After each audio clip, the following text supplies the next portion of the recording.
నమస్తే, welcome to debate point. నేను Rajasekhar. So Telangana రాష్ట్ర రాజకీయాల్లో ఒక కీలకమైనటువంటి నిర్ణయం తీసుకుంది కాంగ్రెస్ ప్రభుత్వం. ఎప్పటి నుంచో 90 ఏళ్ల నుంచి చేయనటువంటి ఒక కులగణన ప్రక్రియను పూర్తి చేసింది, రోజు ముందు పెట్టింది. కానీ ఈ కులగణన సర్వే ఇప్పుడు రాజకీయ రగడగా మారింది. ఒక్కొక్క పార్టీ ఒక్కో రకంగా మాట్లాడుతున్నటువంటి పరిస్థితి కనిపిస్తుంది. ఇటువైపు బీజేపీ కానీ బీఆర్ఎస్ పార్టీ కానీ కాకి లెక్కలు అని చెప్తున్నటువంటి పరిస్థితి కనిపిస్తుంది. సొంత పార్టీలో ఉన్నటువంటి ఒక ఎమ్మెల్సీ తీర్మార్ మల్లన కూడా బయటకు వచ్చి బీసీ వారిని విడిపిస్తూ తనదైనటువంటి శైలిలో ప్రభుత్వం పైన ఇటువైపు పార్టీ పైన కూడా విమర్శలు చేస్తున్నటువంటి పరిస్థితి కనిపిస్తుంది. దానికి సంబంధించి కూడా ఒక ఎక్స్ప్లెనేషన్ ఇచ్చారు. సో నోటీసులు వచ్చాయని మీడియాలో జరుగుతున్నటువంటి ప్రచారం కానీ లేకపోతే మంత్రులు మాట్లాడుతున్న మాటలకు సంబంధించి కూడా ఎక్స్ప్లెనేషన్ ఇచ్చారు. అసలు ఎందుకు కులగణన విషయంలో నిజంగానే కులగణన సరిగ్గా జరగలేదా, అధికారులు ఏమైనా తప్పు చేశారా, లేకపోతే ఈ లెక్కల్లో ఏమైనా క్లారిటీ ఉంటే రండి క్లారిటీ ఇస్తామని చెప్పినటువంటి నేపథ్యంలో ఇంకా క్లారిటీ రాలేదా, ఎందుకు రచ్చ జరుగుతుంది అనేది మాత్రం ఈరోజు తెలియాల్సి ఉంది. దానికి సంబంధించి ఈరోజు మనం డిబేట్ పాయింట్లో చర్చిద్దాం. ప్రధానంగా మనకి కాంగ్రెస్ పార్టీ నుంచి టీపీసీసీ అధికార ప్రతినిధి డాక్టర్ శివలాల్ గారు మనతో పాటు స్టూడియోలో ఉన్నారు, వారికి నమస్కారం. అలాగే బీఆర్ఎస్ పార్టీ నాయకులు స్వామి వివేక్ పాటిల్ గారు కాసేపట్లో జాయిన్ కాబోతారు, వారికి కూడా నమస్కారం. అలాగే ప్రముఖ రాజకీయ ఆర్థిక విశ్లేషకులు బండారు రామ్మోహన్ రావు గారు మనకి అందుబాటులో ఉన్నారు, వారికి కూడా నమస్కారం. ముందుగా మనం కాంగ్రెస్ పార్టీ నాయకుల దగ్గరికి వెళ్దాం. టీపీసీసీ అధికార ప్రతినిధి డాక్టర్ శివలాల్ గారు. శివలాల్ గారు నమస్తే. నమస్తే రాజశేఖర్ గారు. కాంగ్రెస్ పార్టీ చాలా విప్లవాత్మకమైన మార్పు తీసుకొచ్చింది. ఇటువైపు ఎస్సీలకి సంబంధించినటువంటి వర్గీకరణ ఏదైతుందో దాన్ని కూడా అమలు చేయబోతున్నాం, దానికి ఒక కమిటీ వేసింది, దీనికి ఒక కమిటీ వేసింది, లెక్కలు వచ్చాయి, అసెంబ్లీలో చర్చ కూడా జరిగింది. కానీ ఇప్పటికీ రచ్చ కొనసాగుతుంది. అసలు ఏంటి కాంగ్రెస్ పార్టీ లెక్కల్లో ఏమైనా దోషం ఉందా, లేకపోతే చేసే విధానంలో అధికారులు ఏమైనా తప్పు చేశారు, ఎందుకు ఇంత రగడ జరుగుతుందంటారు? ముందుగా అమ్మా న్యూస్ ప్రేక్షకులకు, మీకు ప్యానెల్ ఉన్న వారికి నమస్కారం. అయితే రాజశేఖర్ గారు, నిజంగా కూడా కాంగ్రెస్ పార్టీ అధికారం చేపట్టి ఒక 14 నెలలు అవుతుంది.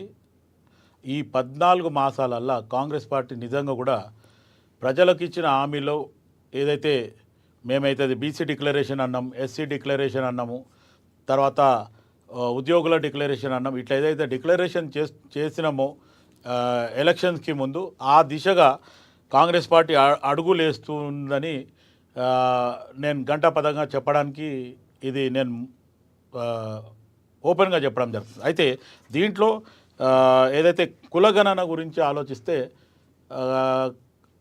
కాంగ్రెస్ పార్టీ అధినాయకులు రాహుల్ గాంధీ గారు పదే పదే చెప్పడం జరిగింది. సో దానికని చెప్పి బీసీ కులగణన తెలంగాణలో చేయాలనే రకంగా కూడా మనం ముందుకు పోవడం జరిగింది. దానికి కమిషన్ ఏర్పాటు చేయడం జరిగింది. దానికి కమిషన్లో కూడా మా సీనియర్ నాయకులు నిరంజన్ గారు మనిషి ఏదంటే ఆయన నిజంగా కూడా కాంగ్రెస్ పార్టీకి ఒక అంకిత భావంతో పనిచేసే వ్యక్తి. అటువంటి వ్యక్తిని బీసీ కమిషన్ చైర్మన్గా ఆయనని నియమించడం జరిగింది. దాన్ని సమగ్రంగా అధ్యయనం చేయడం జరిగింది. ఒకవేళ ఏమన్నా జరిగిన దాంట్లో ఇంకేమైనా మార్పులు చేర్పులు ఉంటే దాన్ని సవరణ చేసుకుంటే కూడా సరిపోతుంది. ఎందుకంటే 1989 నుంచి ఇప్పటివరకు కూడా సర్వే ఇఫ్ ఐఎమ్ రాంగ్. అయితే అప్పటి నుంచి ఇప్పటివరకు ఎన్ని ప్రభుత్వాలు ఉన్నాయో చెప్పినా చేయలేదు. ఈరోజు కాంగ్రెస్ పార్టీ అధికారంలోకి వచ్చింది, కాంగ్రెస్ పార్టీ చేస్తా అని చెప్పింది, ఈరోజు ఆ మాట నిలబెట్టుకుంది. అయితే మీరు అన్నట్టు తీర్మాన్ మల్లన్న మాట్లాడిన విధానంలో ఆయన చాలా కూడా వివరణలు ఇవ్వడం జరిగింది. ఆరు మొత్తానికి కాంగ్రెస్ పార్టీ మీద ఒక కాంగ్రెస్ పార్టీ తరఫు నుంచి గెలిచిన ఎమ్మెల్సీ ఇలా మాట్లాడడం పద్ధతి కాదు, అది అనే రకంగా కూడా ప్రభుత్వం తరఫుకి కూడా మాట్లాడడం జరిగింది. కానీ ఆయన లేవనెత్తిన ప్రశ్నలు ఏంటంటే ఇటు ఎస్సీలు కానీ ఇటు బీసీలు కానీ వీళ్ళు చనిపోయినట్టు లెక్కలు చూపిస్తున్నారు. వీళ్ళు ఎప్పుడు చనిపోయారు, ఎట్లా చనిపోయినరు, లేకపోతే ఎవరైతే జననించినరో అంటే పుట్టినరు ఎవరైతుండ్రో వాళ్ళ లెక్కలు కూడా సరిగా లేవు, ఇవి కొంచెం ఇది వాంటెడ్లీ చేసిండ్రు అనేది తీర్మార్ మల్లన్న అభియోగం. కానీ ఇక్కడ చేసిన దాంట్లో ఎక్కడన్నా మార్పులు చేర్పులు ఏమన్నా ఉంటే కనుక ఖచ్చితంగా చేసే అవకాశం ఉంది. వారు ఏదైతే 320/4 ఏదైతే గవర్నమెంట్ కాంగ్రెస్ పార్టీ అనే రకంగా ఏదైతే 160 అనేది గవర్నమెంట్ రూల్స్ ఎట్లా ఫ్రేమ్ చేస్తాము, ఏం చేస్తాము అనే రకంగా కూడా ఆయన వివరించడం జరిగింది తీర్మార్ మల్లన్న గారు.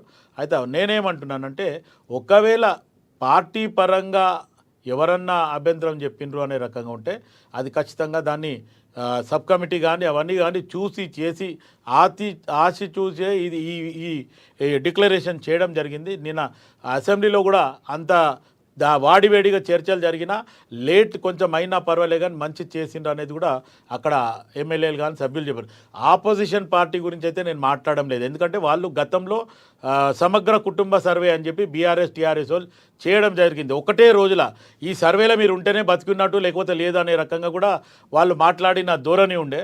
కానీ ఈరోజు కాంగ్రెస్ పార్టీ అట్లా ఏం లేదు, అవకాశం ఇచ్చిండ్రు, ఖచ్చితంగా ఇంటింటికి తిరిగి సర్వే చేయడం జరిగింది. ఎక్కడన్నా ఏదన్నా సర్వేల లోపాలు ఉన్నాయి, ఎవరన్నా పోలేదు అనేది ఉంటే కనుక ఇప్పుడు కూడా ఆ దాంట్లో ఏమన్నా సవరణ చేసే అవకాశం ఉంటే మటుకు ఖచ్చితంగా ప్రభుత్వంకి కూడా నేను ఒక వినవం చెప్తున్నా.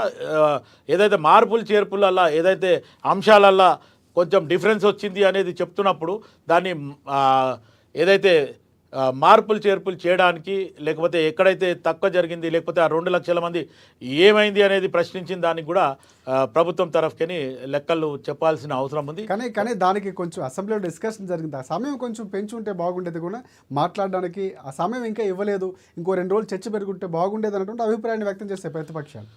అయితే గతంలో ఉన్న అధికార పార్టీలో ఉన్న 10 సంవత్సరాలు వాళ్ళు చేసింది ఎంత, వాళ్ళు నియంతలాగా ఉన్న అసెంబ్లీలో ఉన్న వాళ్ళని, ఆపోజిషన్లో ఉన్న వాళ్ళని సస్పెండ్ చేసి బయట పంపించిన రోజులునే. కానీ కాంగ్రెస్ పార్టీ ముఖ్యమంత్రి అయినా, ఉప ముఖ్యమంత్రి అయినా, లేకపోతే మంత్రులైనా, రెండోది ఏంటంటే ముఖ్యమంత్రి గారు అయితే ఓపెన్గా చెప్పడం జరిగింది స్పీకర్ గారికి, మొత్తానికి తాళాలు వేసేయండి, వీళ్ళెవ్వరు కూడా బయటికి పోనవసరం లేదు, ఖచ్చితంగా జరిగేదాన్ని వీళ్ళంతా కూడా వినాల్సింది, వీళ్ళు చేసిన తప్పులు కూడా వీళ్ళు మేము తప్పు చేసినామా అనేది ఆత్మవిమర్శ చేసుకోవాలనేది ముఖ్యమంత్రి గారు చెప్పడం జరిగింది. అయితే మీరు అన్నట్టు ఇంకో 2-3 రోజులు ఉండి ఉంటే కూడా బాగుండేదేమో, చర్చ ఇంకా ఇదయ్యేది.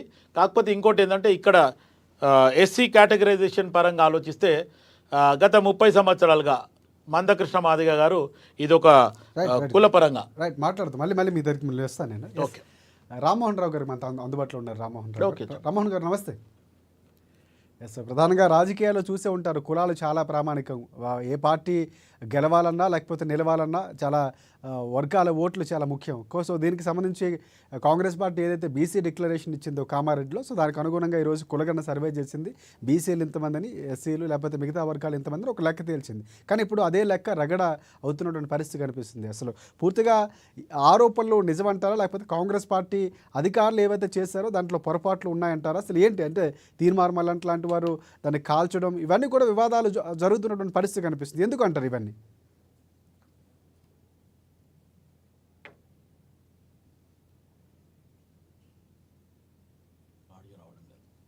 మాట్లాడుకున్నాం, ఎందుకంటే ఆరోపణలు ప్రత్యారోపణలు జరుగుతూనే ఉంటాయి. కానీ నేనైతే కాంగ్రెస్ పార్టీని, ఈ ప్రభుత్వాన్ని అభినందిస్తున్నాను.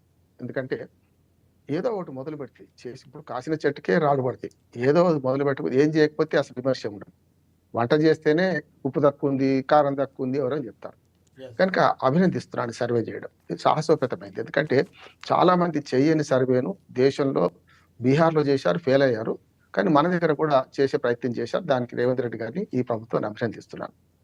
కానీ ఏంటంటే ఎప్పుడు చేయాల్సిన పని అప్పుడు చేయకుండా, ఎప్పుడు దాన్ని విడుదల చేయాల్సిన దాన్ని విడుదల చేయకుండా, కొంత పూర్తి స్థాయిలో అధ్యయనం చేయకుండా, అంటే ఇప్పుడు ఉడకని అన్నం పెడితే పలుకే ఉంటది కదా, అది చేయడం వల్ల ఇంటా బయట కాంగ్రెస్ పార్టీ ఈ విమర్శలు ఎదుర్కొంటుంది. ఇంటా బయట, ఇంటనేమో చూసిండ్రు కదా, మీరు తీర్మార్ మల్లన్న ఒక్కడే కాదు, చాలా మంది బీసీ నాయకులు లోపలిగా తీర్మార్ మల్లన్న బయటపడ్డాడు, మిగతా వాళ్ళు బయటపడకుండా స్పష్టంగా చెప్తున్నారు. నేను ఎస్సీ రిజర్వేషన్ల వర్గీకరణ వేరే మాట్లాడతాను. ఇప్పుడు ఓన్లీ బీసీ రిజర్వేషన్లు అంటే ముఖ్యంగా ఈ లెక్కల గురించి మాట్లాడతాను. మొట్టమొదట శబ్ద కసరత్తు చేసిండు, 53 రోజులు కసరత్తు చేసి, నేను కూడా ఒక పౌరునిగా వారి అడిగిన వివరాలు నేను ఇచ్చిన, మా పిల్లలు కూడా హైదరాబాద్ బెంగళూరు ఉంటే రమ్మని మరి నేను ఇచ్చిన, నా బాధ్యత అనుకున్నా. కానీ ఏమైందంటే ప్రభుత్వాలు మారినప్పుడల్లా పార్టీలు ఇష్టం ఉన్నట్టు, ఆనాడు బీఆర్ఎస్ హయాంలో, టీఆర్ఎస్ హయాంలో 2015లో చేసిన 14లో చేసిన సర్వేను వీళ్ళు వ్యతిరేకించారు, వీళ్ళు చేసిన సర్వేను వాళ్ళు వ్యతిరేకించుకుంటూ పోలేదు. ఇది తప్పు అంటున్నాడు స్పష్టంగా. ఏ పార్టీ అయినా ఆనాడు రేవంత్ రెడ్డి గారు మీ సర్వే అయింది, బోగస్ సర్వే అని అన్నా దాన్ని విమర్శించిన, ఇప్పుడు కేటీఆర్ కానీ, కేసీఆర్ కానీ, లేకపోతే హరీష్ రావు కానీ, మన అరుణ గారు కానీ ఎవరు ఒక పని కరెక్ట్ కాదంటున్నాడు. ప్రభుత్వం ఒక సర్వే పూనుకున్నప్పుడు మనం ప్రజలుగా, బాధ్యతాయుతమైన ప్రజలుగా మన సర్వేకి సహకరించాలి. నెంబర్ 1. ఇక ఈ సర్వే చెప్తాను. ఇది గమ్మత్ ఏమైందంటే, కులగణన ఒక్కటే చేస్తే సమస్య రాకపోతుంది కాంగ్రెస్ పార్టీకి. నేను హితవు చెప్తున్నాను. ఎందుకంటే కులగణన అనేది ఒకటి చేశారు, ఇది జనగణన కాదు, కులగణన కాదు. దాంతో ఏమైందంటే పెండ బెల్లం అన్ని కలిపేసారు. అంటే ఇవాళ దీనిలో జరిగింది ఏంటంటే ఆర్థిక, సామాజిక, కుల రకరకాల సర్వే అన్నారు. దీనిలో ఏమైంది 60, 55 ప్రశ్నలు, ఉప ప్రశ్నలు 3 కలిపితే 75 ప్రశ్నలు. నేను ఆ మొత్తం ప్రశ్నావళి నా దగ్గర ఉన్నది. తీసుకొని నేను మరి వారు అడిగిన ప్రతి దానికి సమాధానం ఇచ్చాను. దాపరికం ఉండొద్దు. ప్రజల మీద దాపరికం ఏంటి? ప్రభుత్వం అడిగింది. నీకు బాగుందా లేదా అడిగింది. నువ్వు ఈ గతంలో ఏదైనా పదవికి పనిచేసినావా అని అడిగింది. తప్పే ఉన్నది. రాజకీయ పార్టీ కావాలని కానీ ఏం కానీ లేదు. లెక్కలు కనుక ఇవ్వడంలో ఇవి ప్రజలు అడిగిన కూడా కొంత ప్రశ్నల్లో కొంత జాప్యం చేశారు. సరైనటువంటి లెక్కలు ఇవ్వలేదు, సహకరించలేదు. కొంతమంది చెప్తాను. అంటే Yes. చాలా అకాడమిక్ గనుక ఇప్పుడు నేను అసలు కులగణన జరగలేదు, జరిగింది. దీని మీద కూడా సరిగ్గా అసత్యాలు మాట్లాడుతున్నాను. నేనేం చెప్తున్నానంటే 1931లో బ్రిటిష్ వారి హయాంలో మాత్రమే దేశంలో ఉన్న అన్ని కులాల సర్వే జరిగింది. అప్పుడు దేశం ఇట్లా లేదు. ఆనాడు హైదరాబాద్ సంస్థానంతో సహా 540 సంస్థానాలు బ్రిటిష్ వారి ఆధీనంలో లేవు. కేవలం బ్రిటిష్ వారి ఆధీనంలో ఉన్న ఉమ్మడి మద్రాసు రాష్ట్రం అంటే ఇప్పుడు ఆంధ్ర ప్రాంతం ఉంటుంది. అందుకని అది మనకు లెక్కకు రాదు మనకు.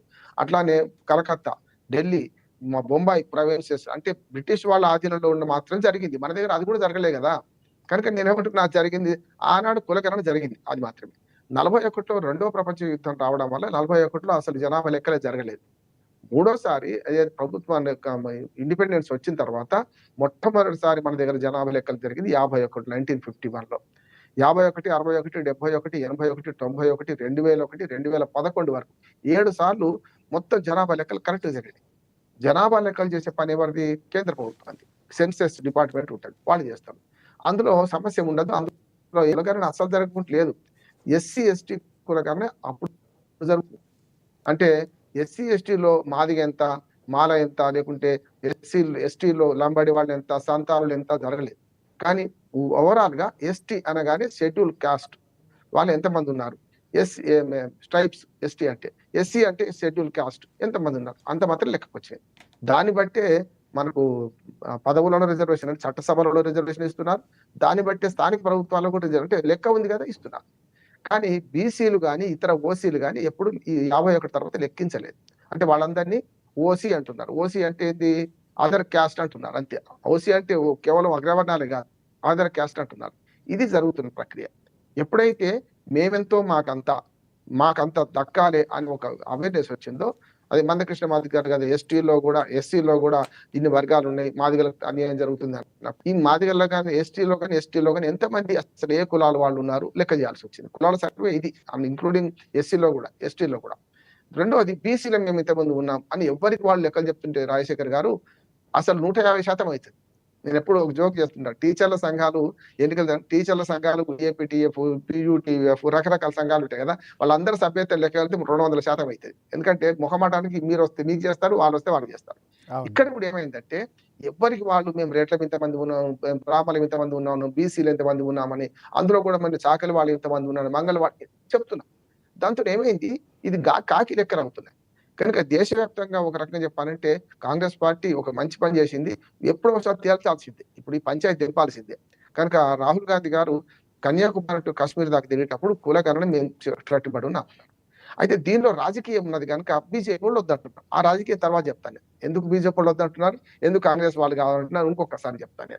ఇప్పుడు నేను ఈ లెక్కల వరకే వస్తాను. ఈ లెక్కలో ఏమైందంటే వీళ్ళు 53 రోజులు కసరత్తు చేసింది కదా, కొండను దవ్వి ఎలుకనే బట్టి సమస్య అక్కడ వచ్చింది. ఇప్పుడు ఈ విమర్శ సొంత పార్టీ వాళ్ళు చేస్తున్నా, బయట వాళ్ళు చేస్తున్నా ఎందుకు వచ్చిందంటే కొండను దవ్వి పెద్దది ఏదైనా సాధిస్తారు అనుకున్నారు. కానీ ఏమైంది, ఇది అసమగ్రంగా ఉండగానే దీన్ని బయట పెట్టడం జరిగింది. దీని వల్ల విమర్శలు ఎదుర్కొంటున్నారు. పూర్తిగా ఓ నెల రోజులు టైం తీసుకుని నష్టం ఉంటుండే, తీసుకోలేదు. అందు ఏమైందంటే గతంలో ఇంతకుముందు శివలాల్ గారు అన్నారు కదా, మనకు వాళ్ళు బెదిరించారు, ఇక ఉండకపోతే మీరు లేనట్టే అన్నారు. నిజమే. దయమున పాలన దావరు భయమును విషంపునైన భక్షింతురుగా అనే ఒక సామెత ఉన్నది, ఒక పద్యం ఉన్నది. అట్లా ఏం చేసినంటే కేసీఆర్ గారి ఈ సమగ్ర సర్వే చేసేటప్పుడు ఆ రోజు హైదరాబాద్ అంటే మొత్తం తెలంగాణలో ఎవరి ఇంట్లో వాళ్ళు ఉండండి, ఒక్క పూటలు చేస్తామన్నారు. దాన్ని కూడా సమర్థించారు. ఎందుకంటే ఏదో ఒక సర్వే జరగాలి. అప్పుడు ఏమైందంటే భయంతో ఏమైంది, కొందరు ఇక్కడ లేకపోతే మేము ఇక్కడ కాని వాళ్ళం అనుకున్నాం. నేను స్పష్టంగా చెప్తున్నాను. ఇక్కడ ఏమైందంటే సెటిలర్స్ అనే పదం వాడొద్దు, కానీ చాలా మంది సెటిలర్స్ ఏమనుకున్నారంటే ఆస్తులు ఇక్కడ ఉన్నాయి, రకరకాల మన లావాదేవీలు ఇక్కడ ఉన్నాయి, రేపు పొద్దున మేము ఇక్కడ లేవంటే ఆంధ్రప్రదేశ్ చెందిన వాళ్ళు అయితాం కదా అనే భయంతో చాలా వరకు 100% అప్పుడు కూడా 100 కాలే 90% వరకు సర్వే అయింది. దానికి లెక్కలు వచ్చినాయి. అయితే ఏమైంది అప్పటికిప్పటికి ఏ తేడా వచ్చింది, ఎందుకు విమర్శ వస్తుందంటే మన రాజశేఖర్ గారు ఆనాడు ఏమైందంటే 90-92 సర్వే అయిపోయింది.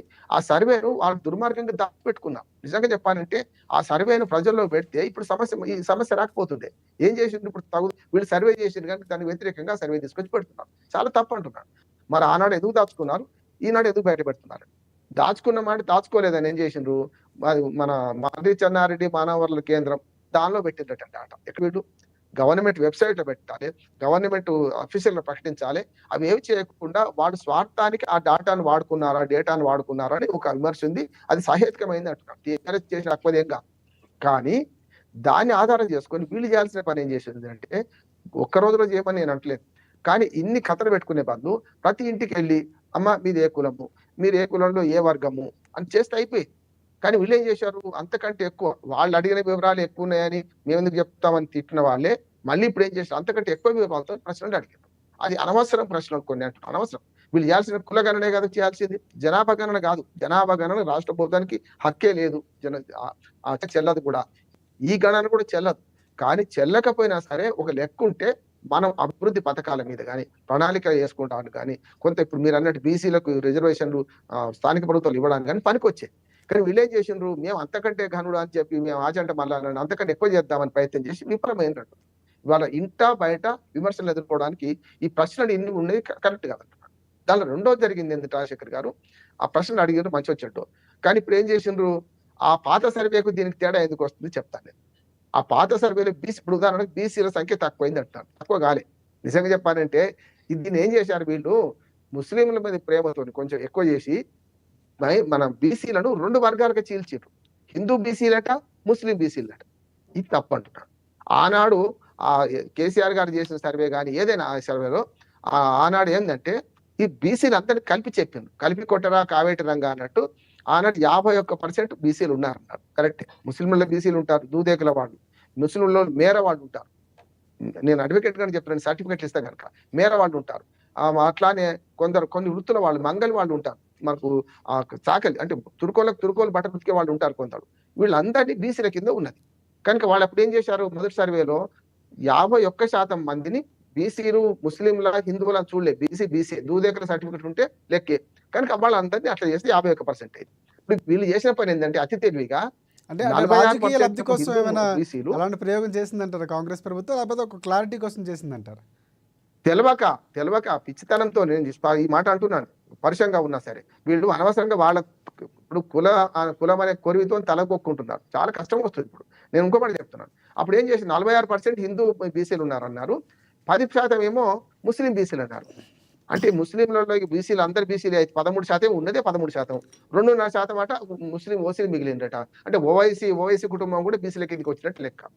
ముస్లిం బీసీలలో ఏముంటదంటే దూదేకుల సర్టిఫికెట్ ఉంటేనే అది బీసీ కిందికి వస్తుంది. లేకపోతే బీసీ అని నేను చెప్పిన ఇతర వృత్తులు మేర వృత్తి అనుకోండి, అప్పుడు కూడా బీసీ సర్టిఫికెట్ కిందకి వస్తుంది. కానీ వీళ్ళు ఏం చేసిండ్రు? బీసీలను నేను చెప్పాలంటే నా ఆరోపణ ఏంటంటే బీసీలు ముస్లింలు ఇంతమంది లేరు. కేవలం 2.5% ఓసీలు, 10% బీసీలు లేరు. కానీ అయితే అయింది అనుకుందాం, కొద్దిసేపటికి అదే కరెక్ట్ అనుకుందాం. 46 + 10 56% అయితే అయింది కదా. బీసీల సంఖ్య పెరిగిందా లేదా? ఇప్పుడు కాంగ్రెస్ పార్టీకి సమర్థించుకోవడం కూడా వస్తలేదు. 10% పెరిగిందంటూ ఆనాడు 51% ఉన్న బీసీలు ఇవాళ 56% అయిందా పెరిగిందని చెప్పాలి. అది కూడా చెప్పొస్తలేదు. రేవంత్ రెడ్డి చెప్పిండు ఏది అసెంబ్లీ సాక్షిగా. ఇంకోటి ఏమంటున్నానంటే ఇక బీఆర్ఎస్ విమర్శ కూడా నేను సమాధానం బీహేతుకమైంది. ఎందుకంటే ఇంకొక విమర్శ ఏంటంటే ఆనాడేమో 3,51,00,000 మంది పేదలు ఉన్నారు, జనాభా ఉందని తేలింది. ఎప్పుడు 2014లో. ఇవాళ ఎంత అయింది? 10 ఏళ్ల తర్వాత జనాభా పెరుగుతుందా తక్కువైతుందా? అంటే మనకు 3,51,00,000 మంది ఎప్పుడున్నారు? 2011 జనాభా లెక్కల ప్రకారం. 2011 జనాభా తర్వాత 14 వీళ్ళు సర్వే ఎంత వచ్చిందో తెలుసా? అది కూడా ఉంది మనకు. ఆ లెవెల్ ఆ వివరాలు కూడా ఉన్నాయి. అందులో ఏమొచ్చిందంటే 3,63,00,000 చిల్లర 64 లక్షలు అనుకోండి. 64 లక్షల మంది ఉన్నారని వచ్చింది. అది కరెక్ట్ సర్వే. ఎందుకు సర్వే అంటున్నాను? 3,51,00,000 మంది అంటే రాజశేఖర్ గారు 1.2 అంటే కోటి మందికి 1,20,000 మంది పుడతారు. కోటి మంది జనాభా ఉంటే మన తెలంగాణ లెక్క మొత్తం దేశం మొత్తం అట్లా ఉండదు. బీహార్లో ఇంకో లెక్క ఉండదు. 2% మంది పుడుతున్నారు. కోటికి 2 లక్షల మంది పుడుతున్నారు. మన దగ్గర ఏంటంటే కోటి జనాభా ఉంటే నేను ఉజ్జాయింపుకి చెప్తున్నా 1,20,000 మంది పుడుతున్నారు. అంటే ఒక సంవత్సరంలో ఎంతమంది పుడతారు? మన తెలంగాణ రాష్ట్రంలో 3,51,00,000 మంది 2011 జనాభా లెక్కలు కనుక ఆనాటి నుంచి ఈనాటి దాకా ప్రతి సంవత్సరం సుమారుగా 3.5 కోట్ల మంది పుడతారు. 4 రైట్. కోట్లు 4 కోట్లు వేసుకుంటా కూడా, ఎందుకంటే తర్వాత పుట్టిన వాళ్ళని కలపాలి కదా, ప్లస్ అవుతారు కదా చక్రవడ్డీ లాగా.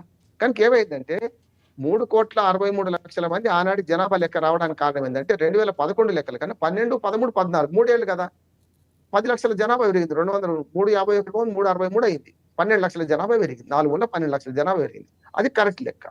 కానీ అప్పటి నుంచి ఇప్పటి దాకా సర్వేలు ఏమైందంటే ఇప్పుడు జనాభా పెరగగానే అంటే 60 లక్షలే ఉన్నది. అదేళ్ళలో ఏం జనాభా పెరగలేదా అంటే దానికి కారణం ఏంటంటే ఈ సర్వే అసమగ్రంగా జరిగింది. ప్రభుత్వం ఒప్పుకున్న ప్రకారమే 3.5 లక్షల కుటుంబాలు పాల్గొనని చెప్తున్నారు. చూడండి, 13.5 లక్షల కుటుంబాలు పాల్గొనని. ఒక ఉదాహరణ చెప్తాను. ఇప్పుడు శివలాల్ గారు కానీ హైదరాబాద్ ఉన్న మిత్రులు, మీరు హైదరాబాద్ ఉంటారు, మీ ఇంటికి ఎవరైనా వచ్చిండ్రా? రాకపోతే జరగనట్టే కదా. ఉదాహరణ ఏంటంటే మీరు అన్న 3 లక్షల కుటుంబాల సర్వే జరగలేదంటే గ్రామాల్లో కరెక్ట్, ఎందుకంటే గ్రామాల్లో ఎవరు విడిచిపెట్టారు. సర్వేలో ఏదో వచ్చి ప్రజలు ముందుకు వస్తారు. అదే పట్టణ నగరాల్లో చాలా విడిచిపెట్టబడ్డాయి. అందుకని హైదరాబాద్ లో సగం కంటే ఎక్కువ సర్వే జరగలేదు అంటున్నారు. ఆనాడు భయానికో భక్తికో ఆనాడు అందరు సర్వేలో పాల్గొన్నారు. ఇవాళ ఎవరు పాల్గొన్నారు, పోమన్నారు. ఇప్పుడు భయం లేదు, భక్తి లేదు. కనుక ఇవాళ హైదరాబాద్ లోనే జనాభా సగం లెక్కించబడలేదు. అటువంటి 3,51,00,000 మంది 2011 జనాభా ఉంటే ఇప్పుడు 3,60,00,000 మంది ఉంటారా? 10 లక్షలే పెరిగిందా? 14 ఏళ్ల తర్వాత అంటే లెక్క ప్రకారం ఏది 14 ఏళ్ల తర్వాత ఇంటూ 3.5 లక్షలు లెక్క పెట్టినా 4,20,00,000 మంది జనాభా కావాలి మన రాష్ట్రంలో. జనాభా లెక్కలు 2021 ఉంటే సమస్య రాకపోతుంది మనకు. 2011 లెక్కలు చూసుకున్నా కూడా ఈ 14 ఏళ్ల తర్వాత 4,20,00,000 మంది జనాభా కావాలి. ఇప్పుడు 3,70,00,000 వచ్చింది అనుకున్నాం. అయినా 50-60 లక్షల మంది జనాభా తక్కువ వచ్చింది కదా. అందుకని బీసీలు ఏమంటున్నారంటే మా లెక్క సరిగ్గా రాలేదంటున్నారు. ఎంత రావాలి ఇందులో కూడా ట్విస్ట్ చేస్తున్నారు. టీఆర్ఎస్ వాళ్ళు కూడా చాలా హుషారుగా ట్విస్ట్ చేస్తున్నారు. ఏంటంటే బీసీ జనాభా 56% అని కరెక్ట్ గా వీళ్ళు కలిపి చెప్తే అయిపోయింది. విడదీసే వరకు అది 10, 46 అంటే మేము 51% ఉండేవాళ్ళం కదా, అప్పుడు 46 ఎట్లయిందని వీళ్ళు అంటున్నారు. అది లాజిక్ ఏముంటుంది, ఈ రెండు కలిపితే అవుతుంది. కానీ ఇప్పుడు వీళ్ళ కాంగ్రెస్ పార్టీ వాళ్ళ సమాధానం చెప్పాల్సింది ఏంటంటే 56% అనేది ఓవరాల్ జనాభా, ఏది బీసీ జనాభా. కానీ ఈ మన బీసీల అభ్యర్థులు చెప్తున్న ప్రకారం ఏంటంటే ఇంకొక 5% పెరగాలి. ఎంత 61 కావాలి. కరెక్ట్. 61 ఎప్పుడైతే నేను చెప్పిన 13 లక్షల కుటుంబాలు సర్వే చేస్తే 61 అవుతుంది. కానీ సర్వే చేయలే కదా. ఏం చేసినంటే చాలా హుషారుగా చాలా తొందరగా ఏదో చేద్దాం రామ్మోహన్ రావు గారు మళ్ళీ దగ్గరికి వస్తాను.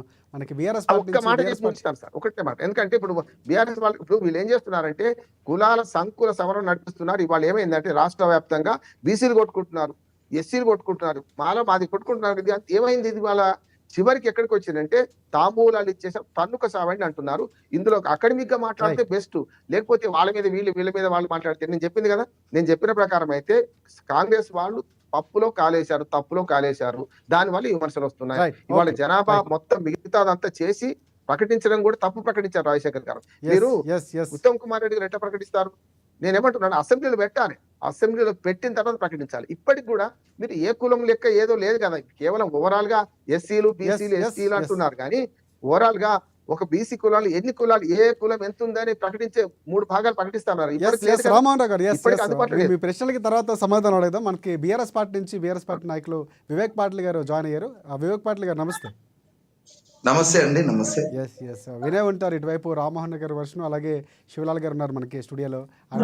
అంటారు అసలు బీఆర్ఎస్ పార్టీ ఎందుకు అంటే ప్రధానంగా ఒకటే స్ట్రైట్ క్వశ్చన్, ఎందుకు మీరు సర్వే చేశారు, సర్వే ఎందుకు రిలీజ్ చేయలేదు, ఇప్పుడు ఎందుకు మాత్రమే బయట పెట్టారు? ఏంటి అసలు అందులో ఉన్నటువంటి రాజకీయ కోణం ఉందా, ఎందుకు అసలు బయట పెట్టలేదు?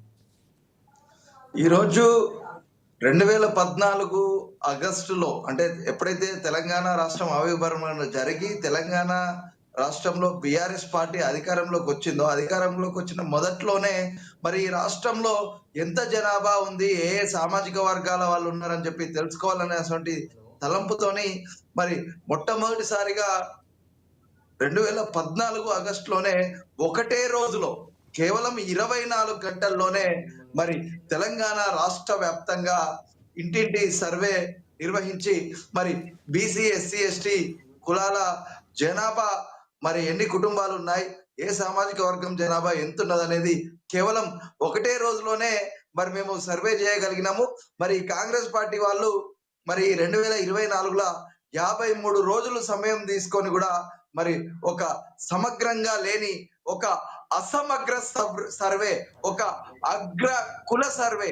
ఈరోజు మరి బీసీల పాపులేషన్ 61% ఉన్నటువంటి బీసీల పాపులేషన్ ను వాళ్ళ యొక్క ఈడబ్ల్యూఎస్ రిజర్వేషన్ 10% కాపాడుకోవడం కోసం మరి అగ్ర కులస్తులను 15% చూపించి మరి బడుగు బలహీన వర్గాల బిడ్డలను మరి 46% చూపించి మరి ఈ బీసీ కులాల మీద వాళ్ళ యొక్క కాంగ్రెస్ పార్టీకి ఉన్నటువంటి కపట వృద్ధిని మరి వాళ్ళు తెలియజేశారు. ఈ రోజు ఈ రాష్ట్రంలో అత్యధికంగా ఉన్నటువంటి బీసీ సామాజిక వర్గాన్ని తక్కువ చేసే కుట్ర జరిగింది. ఇందాక విశ్లేషకులు అన్నగారు చాలా బాగా చెప్పారు. ఈ తెలంగాణ రాష్ట్రంలో గ్రోత్ అనేది 13%. ఈ రోజు ఉన్న జనాభా పెరుగుదల 13%గా ఉంటే మరి మా బీసీల జనాభా అనేది అప్పటి నుండి ఇప్పటి వరకు కనుక చూసుకున్నట్లయితే మరి దాదాపుగా ఒక 20 నుండి 30 లక్షల బీసీ జనాభాను తక్కువ చూపించే ప్రయత్నం జరిగింది. మా బీసీ బిడ్డలను తక్కువగా చూపించారు. ఈ రోజు మా బీసీ కుటుంబాలను తక్కువగా చూపించారు. ఈ రోజు మరి 2011 జనాభా ప్రకారం ఉన్న జనాభా కంటే 2014 మరి ఏదైతే కేసీఆర్ గారు చేసినటువంటి సమగ్ర కుటుంబ సర్వే కంటే కూడా ఈ రోజు మరి ఇప్పుడు చూపించినటువంటి లెక్కలు తక్కువగా ఉన్నాయి. ఈ రోజు దళిత సంఘాలకు కూడా మరి ఏదైతే ఎస్సీ వర్గీకరణల ఎస్సీ సామాజిక వర్గాన్ని కూడా ఈ కాంగ్రెస్ పార్టీ మోసం చేసింది. ఈ రోజు బీసీ సామాజిక వర్గానికి చెందినటువంటి బిడ్డలు ఆశపడ్డారు. మా ఏదైతే వివేక్ పాటిల్ గారు, మీరు కూడా సర్వే చేసిన సర్వే బయట పెట్టుంటే బాగుండేది, ఇంత ఉండేది కాదని కూడా ఇందాక రామ్మోహన్ రావు గారు అన్నారు. చెప్పండి. అంటే మీరు సర్వే చేస్తామన్నారు, ఒక్క రోజులోనే 2 రోజుల్లో సర్వే పూర్తి చేశారు, కానీ ఆ సర్వే రిపోర్ట్ ఎందుకు బయట పెట్టలేదు అనేది ప్రధానంగా ఇప్పుడు ఉన్నటువంటి కాంగ్రెస్ పార్టీ కానీ జనాలు సాధారణంగా ఇందాక రామ్మోహన్ రావు అన్నారు, అది కూడా బయట పెట్టుంటే బాగుండేదని కూడా ఆయన అభిప్రాయాన్ని వ్యక్తం చేశారు. అందరు చూసుకునేటట్టే ఉంది కదండి. ఇప్పటికి కూడా మీరు వెబ్సైట్ ఓపెన్ చేసి చూడండి. ఈ రోజు MHRD వెబ్సైట్ ఓపెన్ చేసి చూడండి. ఆ వెబ్సైట్ లోనే ఉంది ఏదైతే ప్రణాళిక ఎప్పుడు పెట్టారు వెబ్సైట్ లో? విభాగంలో వెబ్సైట్ లో ఎప్పుడు పెట్టారు? వెబ్సైట్ లో మా ప్రభుత్వం అధికారం ఉన్న సమయంలో నుండి ఉంది. అదే ఒక క్లారిటీ ఇచ్చుంటే ఆధీనంలో ఉన్నటువంటి మంత్రిత్వ శాఖలో బట్టి గారికి కూడా విషయం తెలియదు కనీసం. ఈ రోజు తెలంగాణ సమగ్ర సర్వే రిపోర్ట్ ఉందని చెప్పి, సరే ఇప్పుడు మీ దగ్గర రిపోర్ట్ ఉంది కదండి, మీరు సర్వే చేశారు కదా, మీ సర్వే ఆధారంగానైనా ఈ రాష్ట్రంలో ఎన్ని కుటుంబాలు ఉన్నాయో చెప్పారు కదా, ఏ సామాజిక వర్గానికి చెందినటువంటి బీసీ జనాభా ఎంతుందో చెప్పండి. ఈ రోజు తెలంగాణ రాష్ట్రంలో ఉన్నటువంటి 144 కులాలకు సంబంధించినటువంటి జనాభా ఎంతుందనే చెప్పి మీరు సర్వే చేశారు కదా, ఆ రిపోర్ట్ బయట పెట్టండి. ఎందుకు మీరు బయట పెట్టట్లేదు? ఎందుకు మీరు మరి అగ్ర కులాలు ఈ రోజు 15% ఉన్నాయి అంటున్నారు కదా, మీ అగ్ర కులస్తులు మాత్రం 10% ఉన్నటువంటి అగ్ర కులస్తుల జనాభా 10 సంవత్సరాల కాలంలో 15% అవుతుంది. 10 ఉన్నోళ్ళు 15% అవుతారట.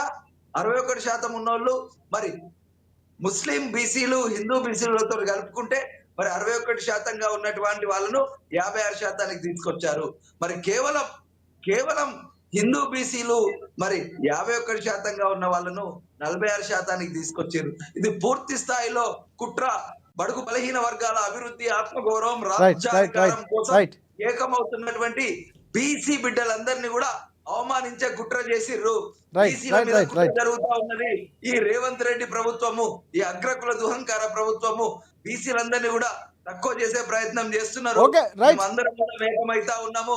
భారీ మూల్యం చెప్పి చెల్లించుకోక తప్పదు కాంగ్రెస్ పార్టీ. రైట్ ఒకసారి మనకి శివలాల్ గారికి వెళ్దాం. ఎస్ శివలాల్ గారు చెప్పండి. చాలా ప్రశ్నలు, అంటే ఇందాక మాట్లాడుతూ రామ్మోహన్ రావు గారు కూడా కొన్ని అంశాలు మాట్లాడారు. తెలివి తక్కువతనంతో అంటే ముస్లిం బీసీలు గాను లేకపోతే మైనార్టీ ఇలాగా విభజించడం అనేది కూడా ఒక కాంగ్రెస్ పార్టీ చేసినట్టు ఒక తప్పుగా చెప్తున్నారు. కొంచెం జాగ్రత్త తీసుకుంటే బాగుండదని చెప్తున్నారు. సో ఎందుకు అంటే వైపు వివేక్ పాటిల్ గారు కూడా ప్రధానంగా అంటున్నారు, ఎందుకు అన్యాయం జరుగుతుంది ఈడబ్ల్యూఎస్ ఒక్క మాట. ఇప్పుడు పార్టీలతో పార్టీల గారితో ఏకీభవిస్తూనే ఏమంటున్నారంటే, ఆనాడు కూడా పార్టీలు మొత్తం కులకరణ మొత్తం జరగలేదు. అప్పుడు కూడా మీరు అన్నది కరెక్ట్. ఏది మొత్తం మీద ఎస్టీ ఎంతమంది ఉన్నారు, బీసీ ఎంతమంది ఉన్నారు, కానీ మన ఓసీ ఎంతమంది లెక్క వచ్చింది అంతే తప్ప అందులో సపకులాలు రాలే. ఇప్పుడు వీళ్ళు చేసిన సర్వే ఏంటంటే ఉపకులాలు కూడా లెక్క చేసారు కదా, అది బయట పెట్టమని నేను అదే డిమాండ్ చేసిన. అది బయట పెట్టకపోతే ఏమవుతుందంటే ఈ లెక్కలు తేడా వస్తాయి. మొత్తం ఉపకులాలు లెక్క పెట్టండి అని నేను అంటున్నాను. ఎస్ అయితే రామ్మోహన్ గారికి ఇటు మన వివేక్ పాటిల్కి నేను ఇద్దరికి కూడా ఆ, ఆ, వాళ్ళకు లేవనెత్తిన ప్రశ్నలకు నేను సూటిగా సమాధానం చెప్తాను. ఎందుకంటే ఇటు బీసీ కులగణన కానీ టైం ఇచ్చి ఏక కమిషన్ పెట్టి వాళ్ళని మీరు వచ్చి మీరు ఎంతమంది ఉన్నారు అనేది ఏదైతే కాన్స్టిట్యున్సీ వైజ్లో బూత్ క్యాడర్ని తీసుకెళ్ళి అక్కడ సర్వే ఇంటింటి సర్వే చేయించడం జరిగింది. నేను సనత్ నగర్లో ఉంటాను. సనత్ నగర్ కాన్స్టిట్యున్సీ, నేను బన్సిలాల్పేట డివిజన్లో ఉంటాను. మా డివిజన్లో కానీ సనత్ నగర్ కాన్స్టిట్యున్సీ మొత్తంలో కూడా మా ఇన్ఛార్జ్ కోట నీలిమ అయినా సరే, ముఖ్యమంత్రి గారు అయినా సరే, మొత్తం గవర్నమెంట్ మిషనరీ కూడా ఇంటింటికి వెళ్ళి సర్వే చేయించని చెప్పి దగ్గరుండి సర్వే చేసి వాళ్ళ ఇంటికి ఒక స్టిక్కర్ వేయడం కూడా జరిగింది. అయితే ఈ రకంగా ఏదైతే బీసీలలో కులగణన ఏదైతే జరిగిందో దాంట్లో మున్నూరు ఎంత ఉన్నారు, మున్నూరు కాపు ఎంత ఉంది, ఇటు ముద్దిరాజులు ఎంతమంది ఉన్నారు, ఇటు కుర్మోళ్ళు ఎంతమంది ఉన్నారు, యాదవులు ఎంతమంది ఉన్నారు, ఆ రకంగా ఆలోచిస్తే మేదర్ అట్లా మొత్తానికి ఆలోచిస్తే అన్ని సబ్ క్యాస్ట్లల్లో ఎవరెవరు ఎంత ఉన్నారు అనేది గవర్నమెంట్ దగ్గర ఈరోజు లెక్క ఉంది. రామ్మోహన్ గారికి కూడా నేను చెప్తున్న మాట. అయితే అదే రకంగా ఇప్పుడు తీన్మార్ మల్లన్న చెప్పిన దానికి ఇప్పుడు మీరు చెప్పేదానికి నేను ఒక్క నిమిషం మీరు మా తర్వాత మాట్లాడండి. నేను చెప్పిన దానికి మీరు చెప్పేదానికి తీన్మార్ మల్లన్న మాట్లాడిన దానికి చాలా వ్యత్యాసం ఉంది. తీన్మార్ మల్లన్న మాట్లాడిన దాంట్లో బీసీల 2 లక్షల మంది తేడా కనబడుతుంది అనేది చెప్పిండు. ఎస్సీల 1 లక్ష మంది తేడా కనబడుతుంది, వీళ్ళు ఎక్కడ పోయినరు అనేది తీన్మార్ మల్లన్న ప్రశ్నించిండు మా కాంగ్రెస్ పార్టీ ఎమ్మెల్సీగా ఉండి. కానీ ఈరోజు కాంగ్రెస్ పార్టీలో ఒకవేళ ఈ 2 లక్షలు ప్లస్ 1 లక్ష ఏమన్నా సవరణలో మార్పులు ఏమైనా జరిగితే కానీ ఇప్పుడు దానికి ఒక సబ్ కమిటీ అనేది వేసిండ్రు, ఆల్రెడీ కమిషన్ ఉంది. ఇవన్నీ ఒక సమగ్రంగా ఒక ప్లాన్తోని ఒక పక్క నివేదిక రావాలనే ఉద్దేశంతోనే ఈరోజు ముఖ్యమంత్రి రేవంత్ రెడ్డి గారు కానీ అదేదే సబ్ కమిటీ కానీ ఇవన్నీ కూడా ఒక నిర్ణయం తీసుకొని 101% కావాలనే ఉద్దేశంతోనే ఒక మంచి ఉద్దేశంతో చేయడం జరిగింది. సరే ఎక్కడన్నా చిన్న మార్పులు జరగవచ్చు, అదేమన్నా తేడా జరిగితే ఆ తేడాని కూడా సవరణలు చేసుకోవచ్చు, నేను కాదంటలేను. ఒకవేళ సవరణల ఎవరో పక్క పార్టీ వాళ్ళు తీసుకొచ్చిన దానికంటే మా సొంత పార్టీలో ఉన్న ఎమ్మెల్సీ తీర్మానం వల్లనే ఆ వివరణ తీసుకొచ్చిండు కాబట్టి ఖచ్చితంగా రేపేమన్నా ఉంటే ఆయన ఓపెన్గా డిక్లేర్ చేసిండు కాబట్టి సవరణలో ఎక్కడైనా మిస్టేక్ జరిగితే కూడా అది రెక్టిఫై చేయడానికి అవకాశం ఉంటుంది. అలాంటి అవకాశం ఏమైనా ఉందన్న మరొకసారి? ఎందుకంటే ఈ విమర్శల నేపథ్యంలో మరొకసారి క్లారిటీగా మరొక నివేదిక ఏమైనా కాంగ్రెస్ పార్టీ రాజశేఖర్ గారు ఈడ జరుగుతున్న పరిణామంలో లేదు అని వాళ్ళు అంటున్నారు. ఇప్పుడు ఇద్దరు కూడా అటు బీఆర్ఎస్ అతను కానీ ఇటు అనలిస్ట్ కానీ ఆ మాట అంటుండ్రు. సమగ్ర సర్వే గతంలో బీఆర్ఎస్ చేసి ఎందుకు చేసింది అనేది నేను ఇంకో తీరుగా చెప్తా. ఇటు ఎస్సీ కేటగరైజేషన్లో కూడా ఏదైతే ఏబిసిగా చేయడం జరిగింది. ఒకరికేమో ఏలో 1% ఇచ్చిండ్రు, తర్వాత బికి 9% ఇచ్చిండ్రు, సికి 6% ఇచ్చిండ్రు.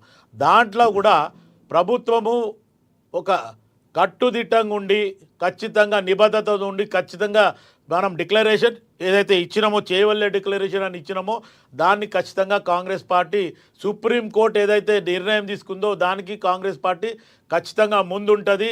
ఇది మొదటి రాష్ట్రం అవుతుందని కూడా ముఖ్యమంత్రి గారు అసెంబ్లీలో సుప్రీంకోర్టులో నిర్ణయం కాగానే గంటన్నరనే అసెంబ్లీలో అనౌన్స్ చేయడం జరిగింది. దాని తర్వాత అవసరం అయితే ఆర్డినెన్స్ తీసుకొచ్చి చేస్తామని కూడా ముఖ్యమంత్రి గారు చెప్పడం జరిగింది.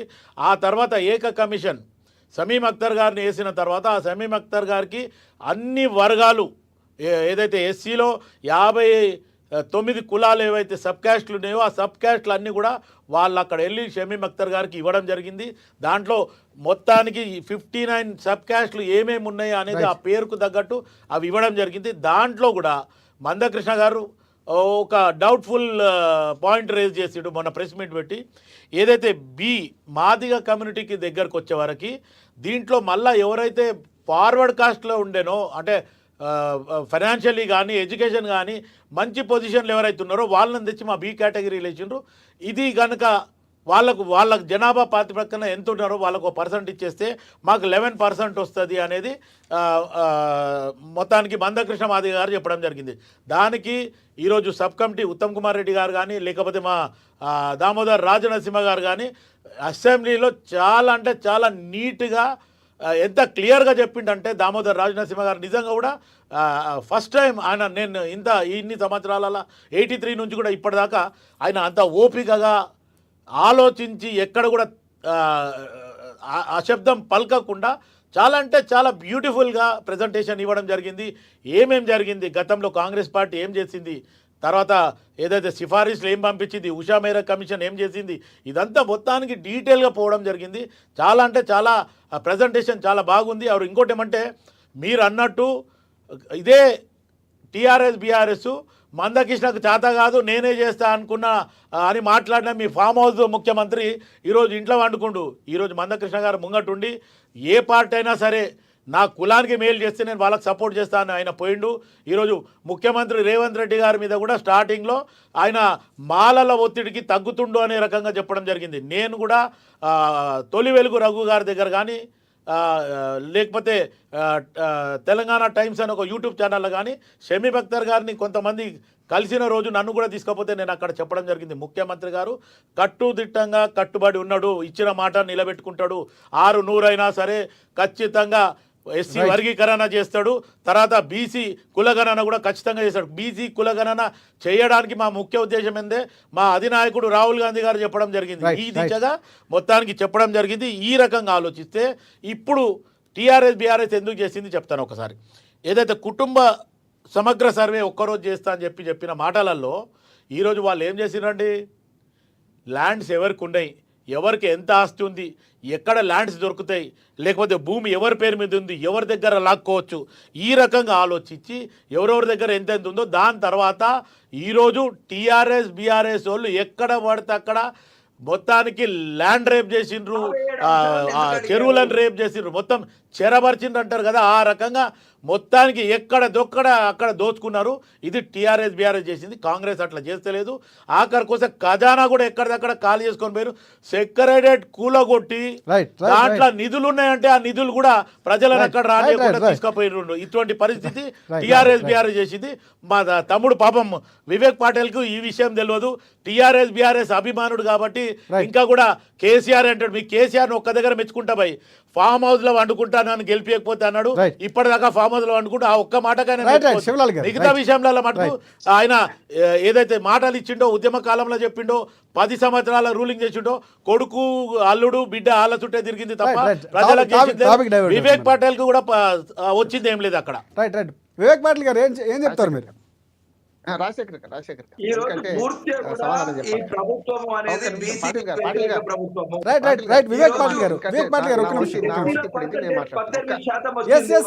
ఎవరో ఒక్కరు మాట్లాడండి. జనాభా వచ్చింది.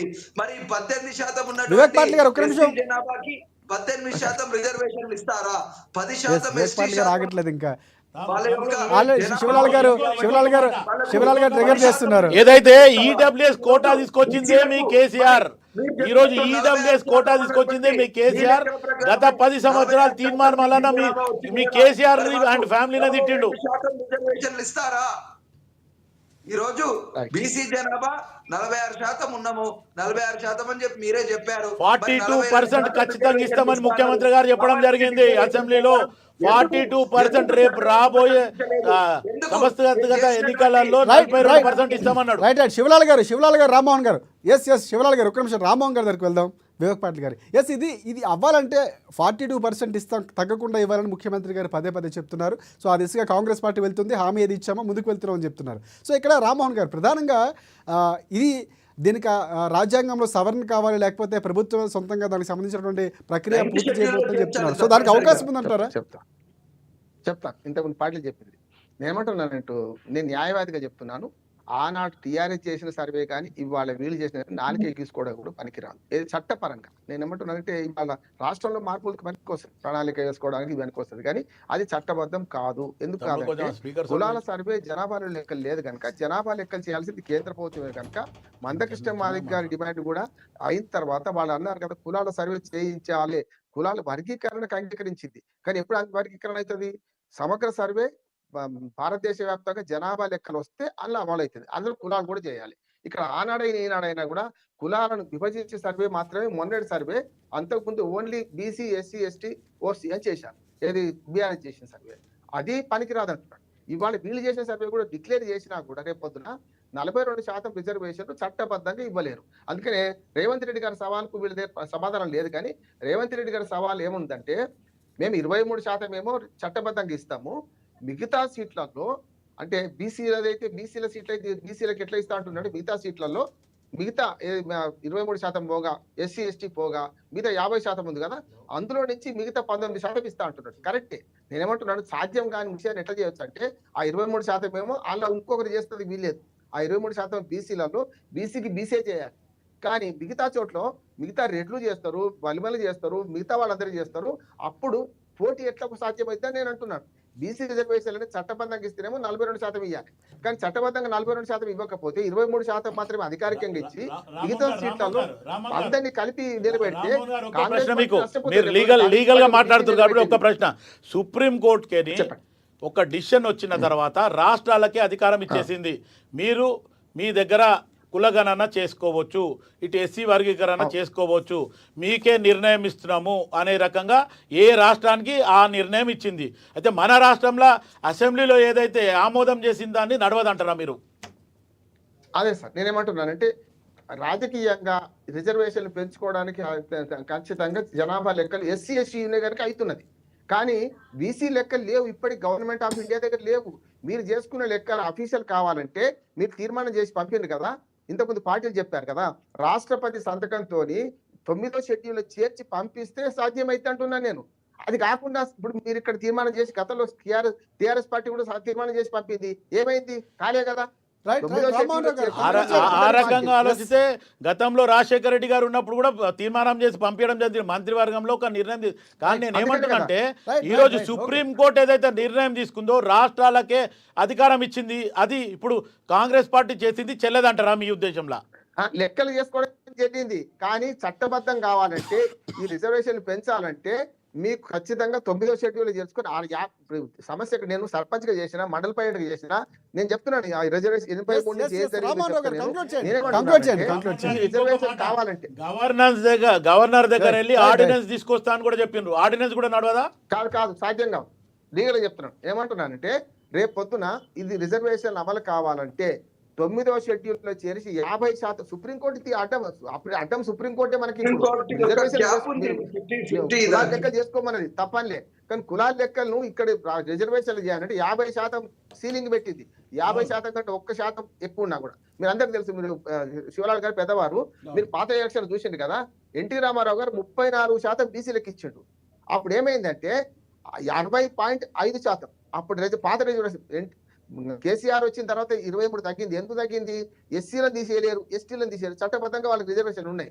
కానీ బీసీలనే తగ్గించడానికి కారణం ఏంటంటే ఎన్టీ రామారావు గారు 34% అది ప్లస్ ఇవన్నీ కలిపి 60.5% అయింది. కనుక ఆ 10.5% తగ్గించాల్సి వచ్చింది. చూసింది కదా, 34 ఏమైంది 23 చిల్లర అయింది. ఆ 10% తగ్గింది. ఏది చట్టబద్ధంగా లేకపోవడం వల్ల.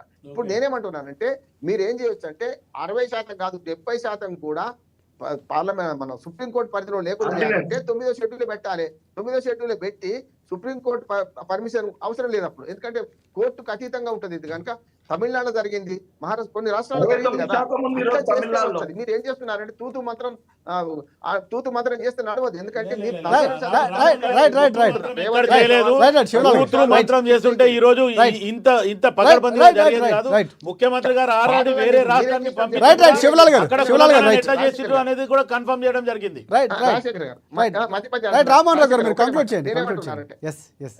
నేనేమంటున్నా అంటే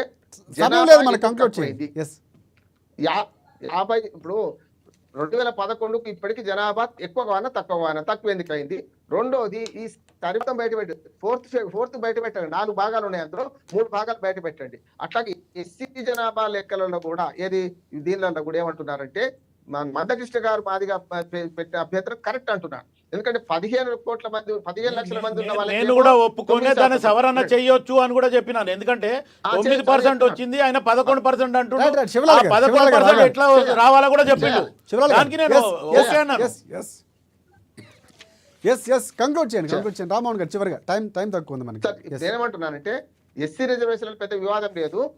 మాలో 15 లక్షల మంది ఉన్నారు, మాదిగలే 32 లక్షల మంది ఉన్నారు, మాకు రావాల్సింది 11% అంటున్నారు. అది కవర్ చేయొచ్చు శివలాల్ గారు అన్నట్టు. ఓకే, కానీ రైట్. ఈ సమస్య స్థానిక ప్రభుత్వాలన్నా 23% రిజర్వేషన్లు ఉంటాయి రేపటి ఎన్నికల్లో గ్యారంటీ. కానీ ఎక్స్ట్రా ఇస్తా అన్నది రైట్, అభినందిస్తున్నారు. రైట్. రేవంత్ రెడ్డి గారిని అభినందిస్తున్నారు. ఎందుకంటే ప్రతిపక్షాల సవాల్ రామ్మోహన్ గారు ఇంకొక మాట, రేవంత్ రెడ్డి గారు ఓపెన్ గా బీజేపీకి టీఆర్ఎస్ కి చెప్పడం జరిగింది, నేను 42% ఇస్తా, మీరు ఇస్తారా, మీరు నోరు ఎందుకు తెరచలేరని అసెంబ్లీలో అడగడం జరిగింది. Right right right right okay right. ఈ రోజు 42% రిజర్వేషన్లు ఇస్తా అని చెప్తున్నటువంటి కాంగ్రెస్ పార్టీ ఏదైతే మీరు చేసినటువంటి సమగ్ర కుటుంబ సర్వేకు ఈ 46% బీసీలు ఉన్నారనే దానికి చట్టబద్ధత తీసుకొస్తే, ఎట్లయితే తమిళనాడు రాష్ట్రంలో బీసీలకు 50% రిజర్వేషన్లు, ఎస్సీలకు 18, ఎస్టీలకు 1, మొత్తం 69% రిజర్వేషన్లు ఈ రోజు తమిళనాడు రాష్ట్రంలో అమలు అవుతున్నాయి. కాంగ్రెస్ పార్టీకి చిత్తశుద్ధి ఉంటే ఆర్డినెన్స్ తీసుకొచ్చి మరి మీరు మాట్లాడినటువంటి వివేక్ పాటిల్ గారు కంక్లూడ్ చేయండి.